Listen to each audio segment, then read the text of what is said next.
उतने समय तक देवराज इंद्र भूखे रहे, फिर भी जीवित कैसे रहे?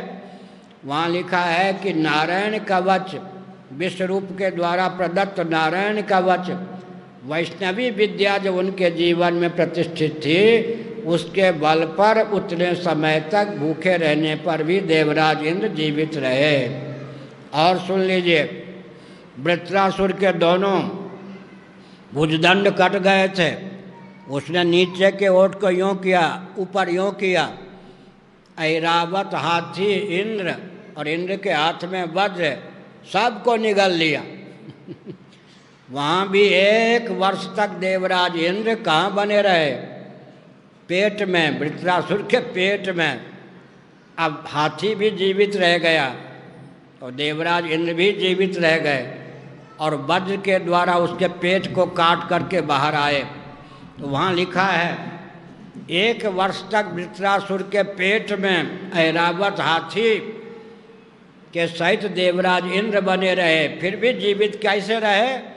वो विश्वरूप ने जो नारायण कवच का उपदेश दिया था वैष्णवी विद्या के प्रभाव से, मैंने 2-4 उदाहरण दिया। नारायण कवच का वर्णन श्रीमद् भागवत के 6ठे स्कंध में है। गुरु मुख से उसका श्रवण प्राप्त, अनुष्ठान प्राप्त हो। एक ब्राह्मण थे, वो नारायण कवच का पाठ करते थे, एकांत में मरुस्थल में रहते थे राजस्थान की ओर। उनका शरीर छूट गया, योग बल से शरीर छोड़ दिया।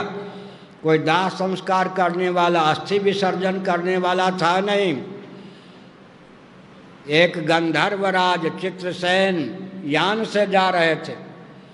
एकाएक उनका जो यान था, गंधर्व के सहित उनका यान गिर गया। मरे नहीं, घायल नहीं हुए, लेकिन गिर, आकर्षण शक्ति इतनी वहाँ भूमि में थी कि यान के सहित वो नीचे आ गए।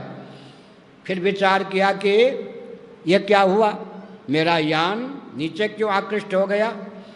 तो देखा कि एक शव पड़ा हुआ है। फिर उन्होंने उस हड्डी को, शव की हड्डियों को लेकर दिव्य नदी में डाला। उसके बाद उनके यान में वो क्षमता आ गई कि फिर आकाश मार्ग से चलने लग गया है। इसका अर्थ क्या है?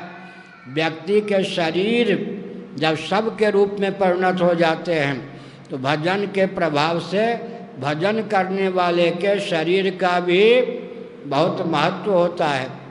तो इसलिए भजन का व्रत लेना चाहिए।